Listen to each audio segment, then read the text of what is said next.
Revenge with Karen. You've been flagged for unrealistic expectations, the CFO said, trying to sound paternal while publicly gutting me in front of 200 employees on the all-hands Zoom. The screen went quiet. My camera was off, but I could hear someone drop their coffee mug. Maybe it was mine, or maybe it was the sound of my patience finally shattering. Unrealistic expectations? That's what they called it. It increased our solvency margin by 11% in Q2 using nothing but duct tape, rolled up debt, and a spreadsheet from 2008 that still ran macros like it had a grudge.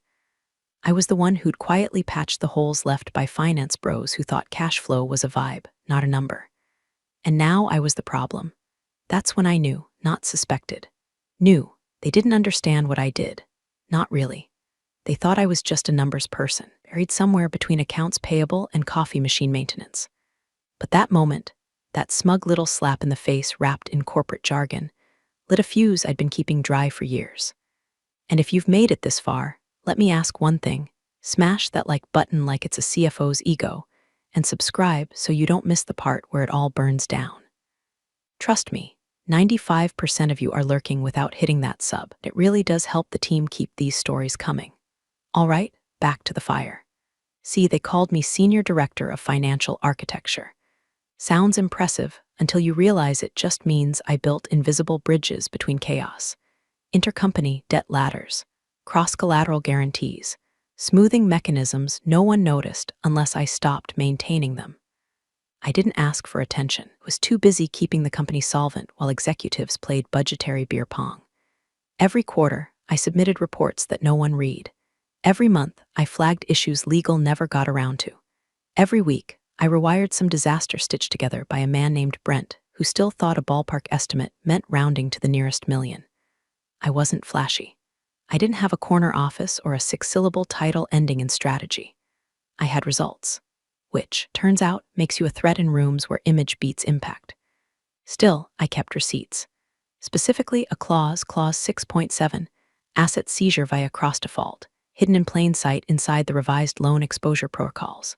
It was boring, dense, written in legalese so dry you'd need a humidifier just to read it. But it was there, and it was binding. Months ago, when we refinanced 3 subsidiaries under one umbrella to stabilize interest rates, I saw an opportunity. I proposed a clause that linked them via technical default triggers, meaning if one went down, the others could be liquidated to cover losses. A firewall, I called it, just in case. Legal skimmed it, approved it. Everyone signed. No one thought I'd ever use it. Hell, even I wasn't sure I ever would. But that changed the moment they decided to freeze my salary and hang me out like week-old sushi. Didn't even bother unmuting myself on the call. I just closed my notebook, opened a private tab, and started the countdown. They thought I was gone after that. Just another mid-level burnout story. Shame what happened to Linda, someone probably said in Slack before sending a gif of a dumpster fire. But here's the thing they didn't get. I don't make noise. I make systems. And my system had just gone live. It started subtle. An expired renewal form here, missing authorization signature there. Just enough to gum up the gears of a few friendly little loans, like the $8.2 million credit line for Brayton Logistics that technically expired if not renewed by my office every 90 days. Oops, guess who didn't hit that button this time? I watched the first alerts trickle in through my home terminal, like storm warnings. A flag from the compliance monitor. A soft error on the reconciliation server. Nothing catastrophic yet. But I knew what came next, and I knew exactly how long it would take. The clause was designed to auto-escalate if defaults weren't resolved within 72 hours, which meant, unless they figured it out fast, they were 3 days away from a financial heart attack. I made tea, not chamomile, black, strong, no sugar, because sometimes revenge isn't a scream. It's a quiet switch flipped by someone you forgot was in the room. Part that stung wasn't the freeze. It was the applause. Right after finance dropped the bomb, Linda's salary will be temporarily frozen pending further review. Some moron on the call actually clapped. The CFO's words were still echoing through the muted grid of faces, and there it was, a slow, uncertain, idiot's clap, like we were at some bootleg awards show for betrayal. Unrealistic expectations. That's what they called my models. You know, ones that got us through 2 liquidity crunches, a vendor scandal, and that delightful little moment when our CEO tried to acquire a company that turned out to be 3 dudes and a Weebly site. I sat there for a full 10 seconds, blinking at my screen. The CFO kept droning, something about maintaining financial discipline during uncertain market conditions. I didn't even hear most of it. My ears were ringing. My hands, weirdly calm, closed my notebook. My eyes scanned the bottom of the screen where the meeting timer ticked up. I remember thinking, 41 minutes into the circus, and they finally got to the execution. No one unmuted. No one messaged me. Cowards, all of them. The same people who used to ping me at 11:47 p.m. because, Linda, you're the only one who understands how the LuxCap revenue flows interact with Q4 headcount modeling. Same people who called me the oracle when I predicted a supplier insolvency 3 months before it happened. Now they were statues, silent, watching. I didn't say a word, I just logged out. It felt surgical in a way, like watching your own amputation in real time. No anesthesia, just a clean slice and the quiet horror of everyone pretending it's business as usual. I sat in my living room after that, staring at nothing. No music, no wine, just me and the humming sound of a system still spinning. I felt nothing at first. Numb, like my brain had detached itself and left a voicemail saying it'd call back when it was safe. Then something broke, not loudly, not dramatically, just a click. Cold fury like ice cracking underfoot. Sharp, sudden, and dangerously quiet. I opened my old file directory, the one they never touched because no one knew it existed. Legacy Clauses, it was called. Dusty little folder from 3 rolls ago, when I was still junior enough to be ignored but senior enough to slip things through compliance. And there it was. Clause 6.7, Asset Seizure, Cross-Default Conditions. Still there, still signed, still active. I remembered writing it back when our legal team was half-drunk on IPO fumes and would greenlight anything that sounded protective. I sold it as a firewall, smart mechanism to prevent insolvency chain reactions. I even color-coded the triggers in the appendix to make them easy to follow. No one read the appendix. They never do. That clause gave the firm the right, no, the obligation, to seize and redirect assets across any subsidiary in technical default. It was designed to prevent a single sinking ship from pulling down the fleet. Except, what happens when the person holding the bilge pump walks off? Hovered over the document. It had been refiled 6 times over the years, but no one ever revoked it. No one even modified it. Because nobody really understood what it did, not completely, except me. I opened my messages, one recipient, General Counsel. Subject line blank. I attached the clause, no body text, no signature, sent. Then I set a timer. 72 hours. That's how long it would take before the first renewal, one that required my sign-off. Expired, just a little forgotten obligation on a short-term credit facility, propping up a warehouse deal in Kansas City. Not a headline maker. Just enough to count as a technical default. I closed my laptop, folded my hands, let them think I was licking my wounds, let them think I'd been neutralized. Let them think freezing my salary was a warning to others. The storm had already started. They just didn't hear the thunder yet. I didn't slam any doors, throw a fit, didn't even take my usual mug. Just packed up my things with the same calm I used to balance our quarterly cash flow against 6 overdue invoices, and a CEO on a yacht pretending we weren't in pre-bankruptcy limbo 2 years ago. My badge went into a plain manila envelope. No post-it note, no angry scribble, no cryptic quote from a burned-out analyst on Reddit. Just the badge. The final symbol of my silence. I left it on the desk of my department's admin assistant. Mel, sweet kid, still believes in performance reviews and trust falls. She looked up like she wanted to say something, but the words got lost somewhere behind her sympathy and the free bagels they bring in on Fridays to keep morale just above mutiny. Are you okay? She asked. Better than most, I said. Then I walked out.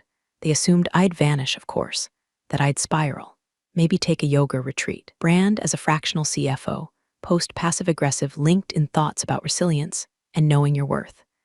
But I didn't go far. I just went quiet.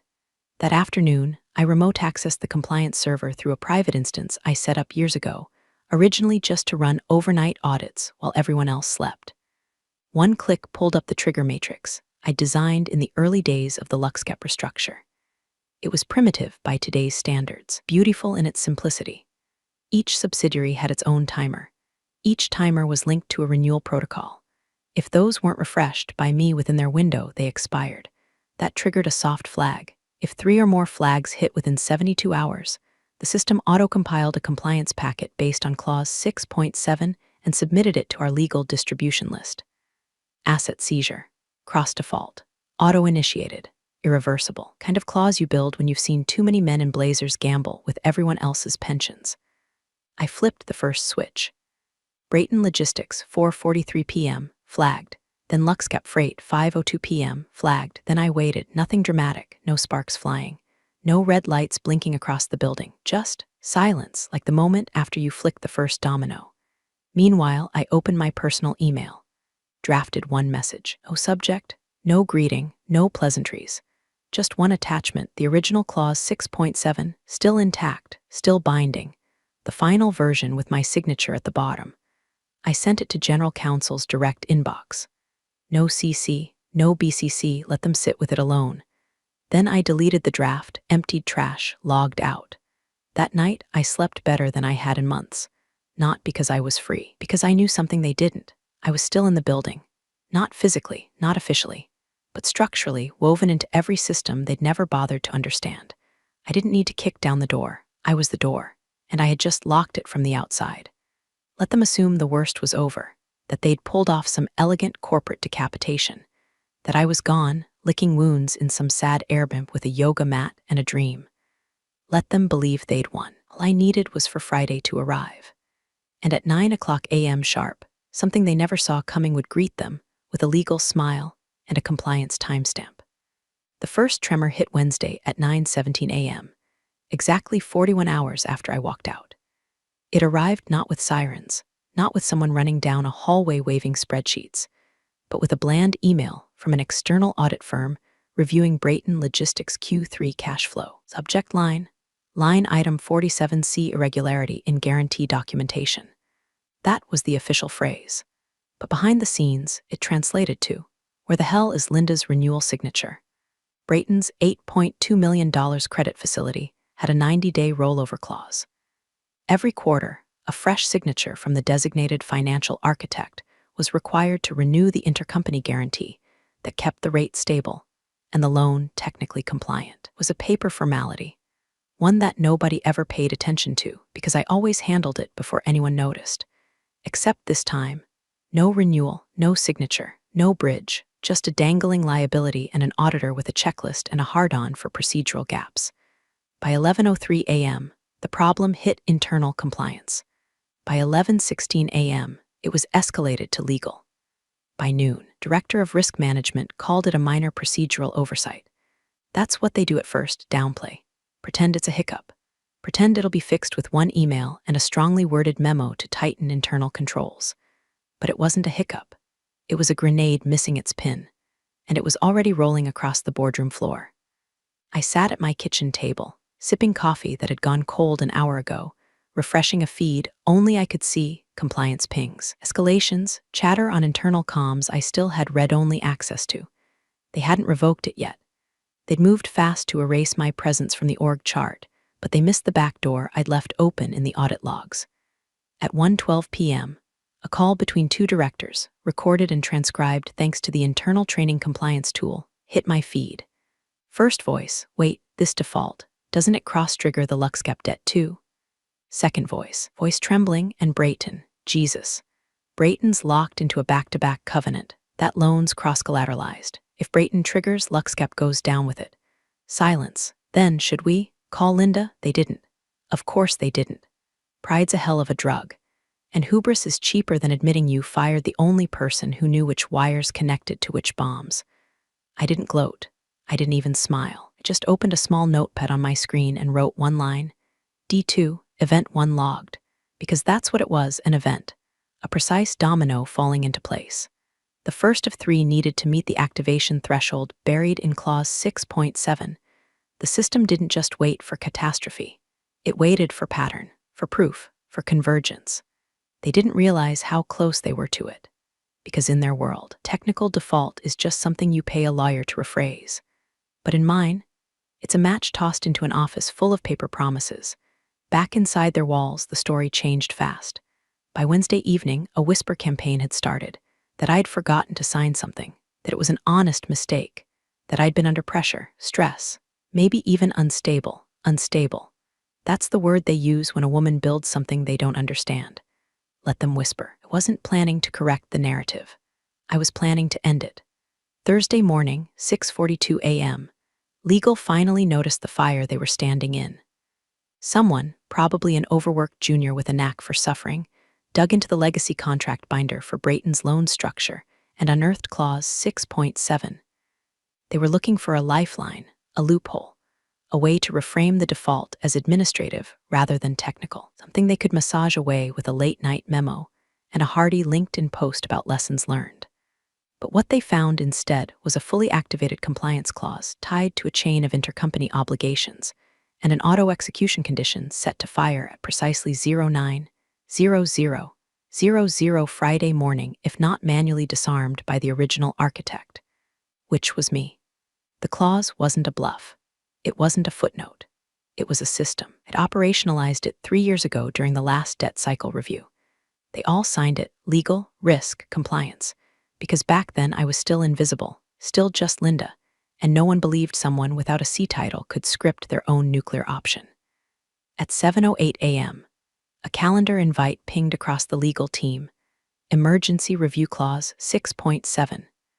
30 minutes later, the full team was in a conference room, whiteboard littered with arrows and acronyms, panicked hands drawing red boxes around seizure triggers, and auto-compile functions like they were unraveling the zodiac letters.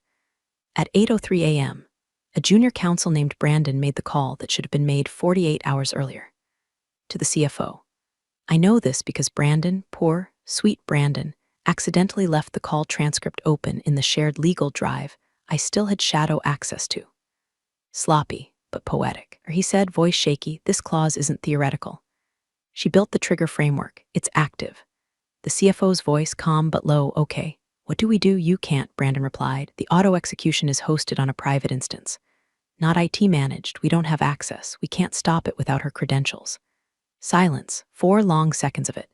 Then the CFO, is this a joke? No, sir. What happens if it fires? Another pause. Liquidation notices. Forced asset evaluation. Jurisdictional filing in all states where subsidiaries are registered. And who sees it first? Creditors. It's funny. For all their puffed-up strategy decks and quarterly growth rituals, they always forget the one rule I lived by. Don't design a system unless you're ready to let it run without you. They thought they had cut me out. But all they'd done was remove the one person who understood how the bones were wired. Sat on my balcony with a legal pad in my lap, tracking the play-by-play. One hand stirred a cold brew, the other updating my personal timeline. T-minus 16 hours. No panic in me, no rage, just precision. There's something peaceful about watching people finally realize the walls were made of paper. Meanwhile, legal descended into chaos. They pulled in outside counsel.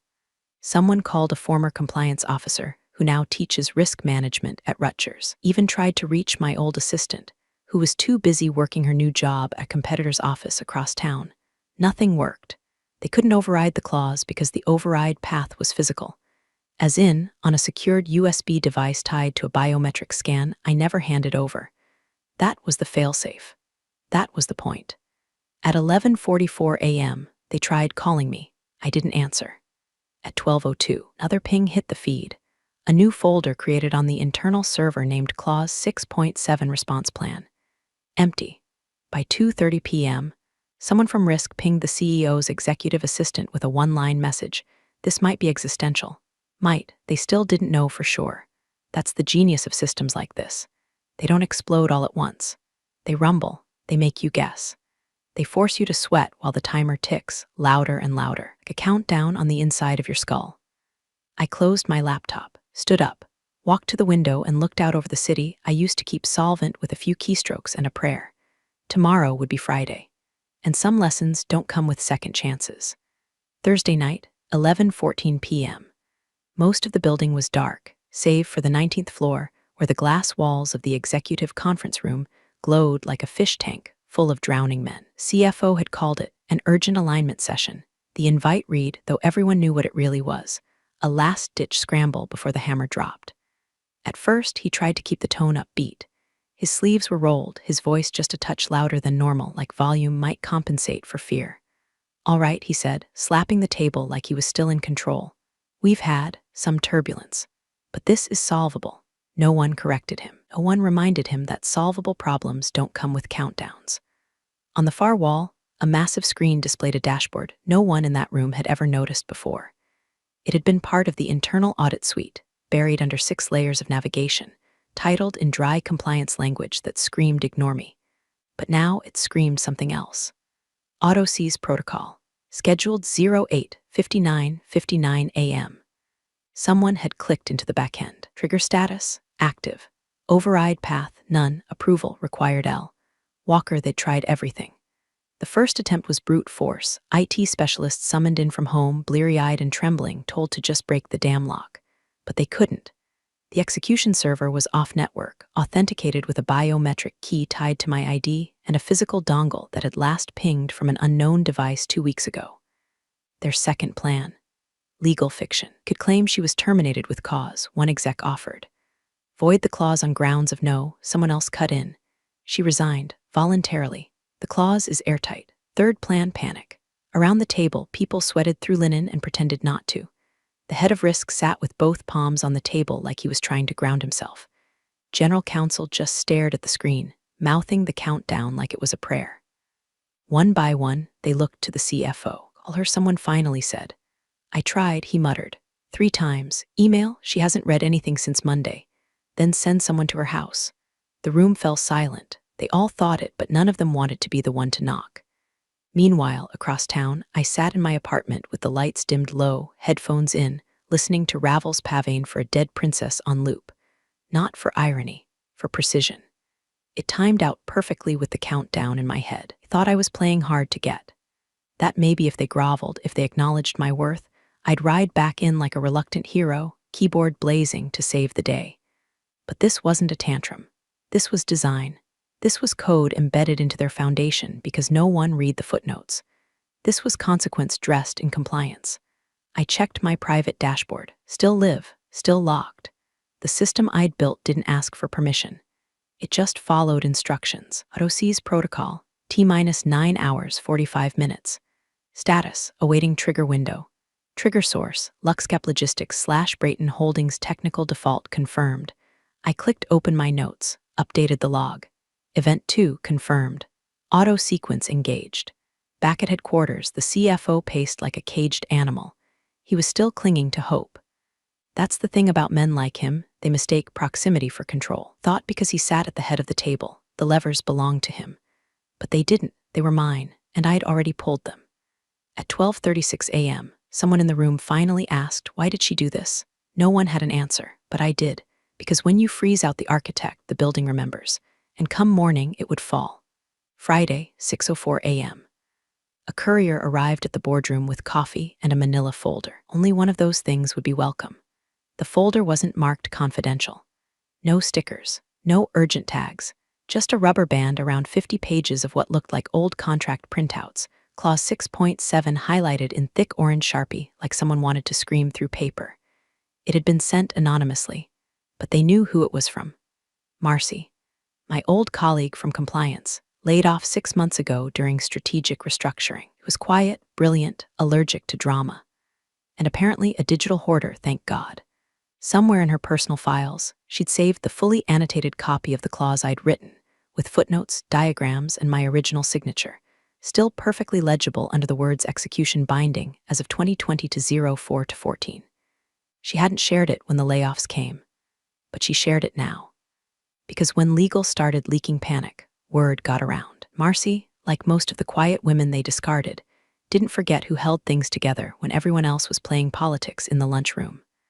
The board members, some of whom had flown in on red eyes and hadn't yet changed out of their travel suits, huddled over the printout like it was a scroll from a doomsday cult.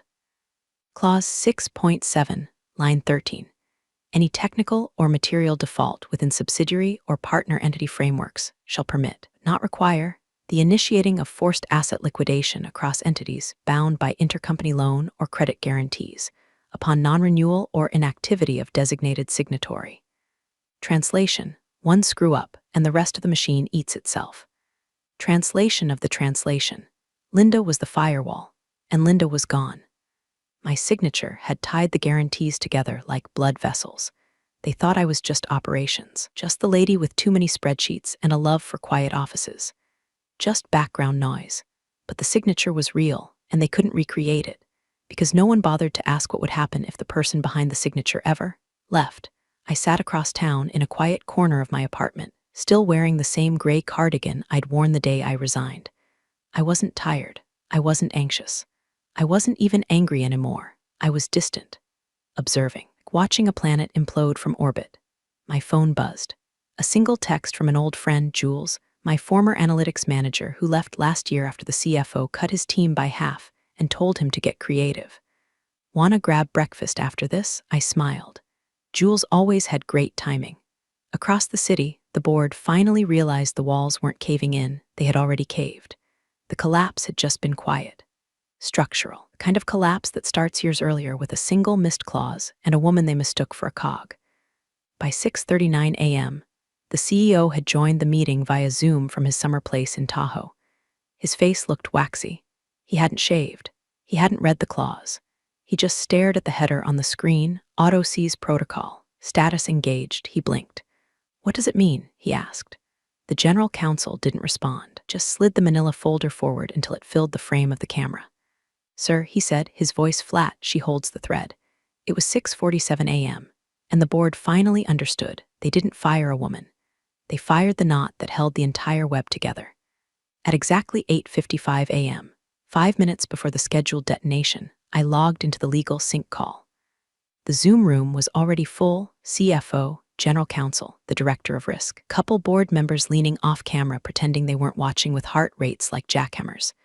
I recognized the look on their faces. I'd seen it before, during quarterly forecasts, right before I told them they were out of runway, but they'd still boarded the plane. No one said a word at first, they just stared. I wore a neutral-toned blouse, no earrings, hair pulled back, no drama, no makeup. I didn't need armor. I was the storm. I sipped tea, Earl Grey, piping hot, and then with one click I shared my screen. One slide, white background, black font, nothing else. Clause 6.7, asset seizure cross-default status, active, that was it. No diagrams, no bullet points, no explanation. They knew what it meant now. The CFO leaned in like proximity would save him. "Linda," he croaked, this can be reversed, right? I mean, if we reactivate your status, we could, there's time." Right. I didn't blink, just watched him sweat. He looked like a man trying to make a handshake with a guillotine. Legal broke first. "Miss Walker," the general counsel said, voice quieter than I'd ever heard it, "the firm was not aware that this clause had been made operational. It was signed," I said, voice calm, "4 years ago, approved, executed. You filed it yourself." He looked down. Probably at a copy he'd printed that morning in a panic, hoping it wasn't real. CFO fumbled again, trying to weaponize familiarity. "Linda, we valued your contributions. This doesn't have to go this way. Just tell us what you need." I looked straight into the camera, and I said nothing. I let them feel it, the full weight of silence. The kind of silence that follows a countdown, not a conversation. Finally, I spoke. Slowly, precisely. "You can't freeze the architect and expect the structure to hold." That was all. I clicked end share. Watched the slide disappear like it was the last lifeboat drifting away from a burning ship. At 8:57 a.m., I ended the call. No fanfare, no farewell, just silence. I walked to the kitchen, topped off my tea. The city outside buzzed with Friday traffic, completely unaware that inside 3 corporate offices, a legal auto-destruct was already mid-sequence. I sat by the window, the sun cutting a warm stripe across my desk. Private dashboard blinked once. Auto Seize Protocol, execution initiated 08:59:59 a.m. No alarms, no explosions, just systems doing what systems do, following instructions, following my instructions. Let them call the attorneys. Let them cry for reversals and beg for boardroom resets. Some mistakes can't be undone. Some threads, once pulled, unravel the whole damn thing. 8:59:59 a.m. The room went still, breathless, like the air itself was afraid to move. Then, blink. The boardroom screen refreshed. No sounds, no fireworks, just a quiet cascade of new tabs opening on the massive display like dominoes. Each one titled the same: Auto Seize Protocol, filing submitted, jurisdiction, Delaware status, executed, jurisdiction, New York status, executed, jurisdiction, California status, executed, 3 states, 3 entities. 3 filings, each timestamped to the second, each triggering the next. The CFO stepped back as if distance could reverse it. His face drained of color, his lips parted, but no sound came out. General Counsel lurched forward like a man trying to unplug a bomb mid-blast. "Shut it down," he shouted. "Override it." But they couldn't. The system was sealed. There was no admin account, no failsafe. Only the protocol, running, obedient, unstoppable. Clause 6.7 had always been a knife in a sheath no one thought would be drawn. But now it was in freefall, slicing through layers of assumption, arrogance, and negligence like wet tissue paper. Back in my apartment, I watched it all unfold from a clean, private feed. No commentary, just log entries ticking forward. Brayton Holdings seizure initiated, Luxcap Logistics asset freeze triggered, intercompany guarantee suspension effective immediately. I didn't smile, didn't cry, didn't move. I just reached to my side and closed the laptop with the same motion I'd used 1,000 times in meetings they never invited me to. Across town, the firm's financial spine had just shattered. And then at 9:01 a.m., my phone buzzed.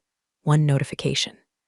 Deposit received, $2,750,000. Retention clause buyout initiator, Walker, L.